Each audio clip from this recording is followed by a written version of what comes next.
কুমিল্লার নাঙ্গলকোটে এক সড়কে 4টি ব্রিজের কাজ ধীর গতিতে চলায় জনদুর্ভোগ চরম আকার ধারণ করেছে। উপজেলার ঢালুয়া মন্নারা চৌকুড়ি সাতবাড়িয়া সড়কের চৌকুড়ি নাইয়ারা সাতবাড়িয়া উত্তর ও সাতবাড়িয়া সরকারি প্রাথমিক বিদ্যালয় এলাকায় ব্রিজগুলো। সাতবাড়িয়া উত্তরপাড়া মসজিদের পাশে ব্রিজের কাজ ফেলে রেখে পালিয়েছে ঠিকাদার। গত বছর 4টি ব্রিজ নির্মাণ কাজ শুরু করেন এলজিইডি, কিন্তু এখন পর্যন্ত 20% কাজ শেষ করে ঠিকাদারি প্রতিষ্ঠান।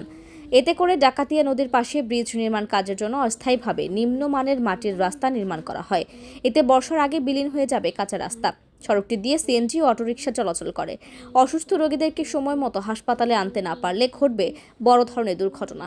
সড়কটি পার্শ্ববর্তী 14গ্রাম উপজেলার গুণবতীর সাথে সংযুক্ত।